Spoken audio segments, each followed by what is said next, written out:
गीता के चतुर्थ अध्याय में भगवान कहते हैं, चातुर्वर्ण्यम मया सृष्टम गुण कर्म विभागशः। गुण और कर्म इनके विभाग के अनुसार मैंने मनुष्य के या पृथ्वी में जो भी है सबके ये 4 भाग किए हैं, वर्गीकरण किया है। वर्गीकरण करने का तात्पर्य किसी को अच्छा बुरा कहना नहीं होता।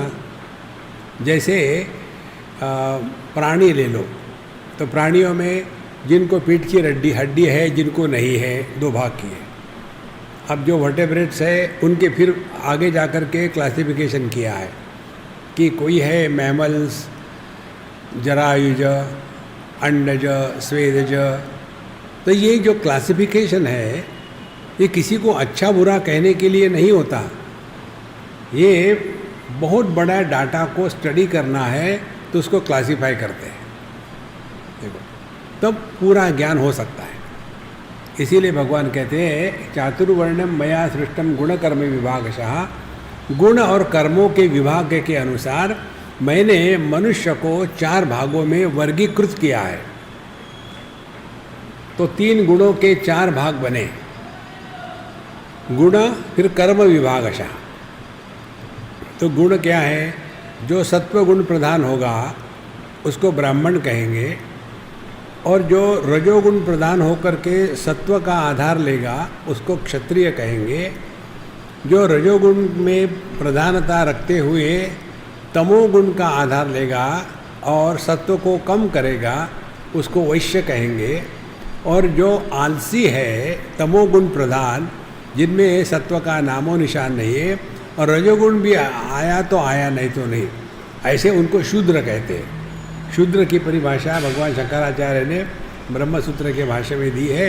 शूद्र माने जो हर चीज़ को लेके रोता है उसको शूद्र कहते हैं। रोने वाले शूद्र है। हमको रिजर्वेशन चाहिए, हम सबके लिए नालायक है लेकिन हमको बड़ा बना दो, शूद्र विचार। तो ये जो 4 है ये गुणों के अनुसार। अब कर्म के अनुसार जो बौद्धिक कर्म करने में लगा है उसको ब्राह्मण कहेंगे।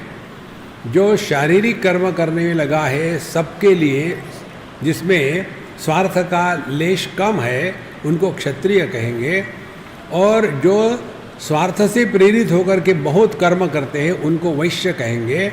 और जो कुछ करते ही नहीं, फ्री सब चाहिए, वो हो गए शूद्र। गुण कर्म विभागशः ये 4 वर्णों का वर्गीकरण किया गया है। यहाँ यही बात बताते हैं, जन्मना जायते शूद्रः। हम सभी के सभी जन्म से शूद्र होते, क्योंकि हर बार रोते हैं, दूसरा कुछ चाहता ही नहीं। भूख लगी तो रो, ठंड लगी तो रो, गर्मी हो गई तो रो दो। इसीलिए जन्मना जायते शूद्रः, जन्म से सभी शूद्र होते हैं। फिर संस्कारात् द्विज उच्यते। हमारे शास्त्र में षोडश संस्कार बताए हैं, उसमें नामकरण भी एक संस्कार है। तो ये जब संस्कार हो गए तो द्विज, ज माने जन्म, द्वि माने दूसरी बार। तो पहला जन्म होता है माँ की कोख से, उस समय हम शूद्र हैं। फिर हम पर संस्कार हो गए, यज्ञोपवीत हो गया, हम जानते हैं कि बड़ों से बात कैसी करनी है और किस प्रकार से रहना है, कैसे खाना खाना है, दोनों हाथ से लेकर के तोड़ ताड़ के नहीं, एक हाथ से खाना है। देखो, ये सब जो छोटी मोटी बातें हैं ये बताने से, संस्कारों से व्यक्ति को कहते हैं द्विज, दूसरे बार जन्म हुआ। फिर तीसरी बात आ जाती है विप्र, वेदाभ्यासी भवेद विप्रः। यहाँ भी वही बात कही है, विप्रत्वम वेद पाठतः। तो जो वेदों का अध्ययन करते हैं, वेदों का माने शास्त्रों का अध्ययन। तो फिर हम जा कर के गुरुकुल में गए और वहाँ जा कर के अपना संस्कृत पढ़े, व्याकरण पढ़े और वेदांत पढ़े, कर्मकांड, उपासना, वो हो गए विप्र। और फिर ब्रह्मण्यम ब्रह्म विज्ञानात्। इन्होंने सब करने के बाद ये सब का तात्पर्य किस में है? हम अपने ब्रह्म स्वरूप को पहचानते हैं। तो हम सबको ये 4 स्थितियों से गुजरना पड़ता है। ये 4 स्थितियाँ हमारे हर एक में उपलब्ध है। हमारा जो सर है वो ब्राह्मण है, हमारे जो हाथ है ये क्षत्रिय है, हमारा जो मध्य प्रदेश है वो वैश्य है, इकट्ठा करते रहो, और जो हमारे पैर है वो शूद्र है। इस प्रकार से हमारा शरीर भी 4 भागों में बांटा गया है। तो यह जो ब्राह्मण क्षत्रिय वैश्य शूद्र जो है, यह जाति नहीं है, यह वर्ण है। गुण कर्म विभागशः चातुर्वर्ण्यम मया सृष्टम। भगवान ने ये नहीं कहा कि 4 जातियाँ मैंने निर्माण करी है। वर्णनात् वर्ण, जिसके द्वारा किसी का वर्णन हो सकता है उसको वर्ण कहते हैं। जाति हो गई मनुष्य जाति, पशु जाति, पक्षी जाति, वनस्पति जाति। जाति आकार को कहते हैं।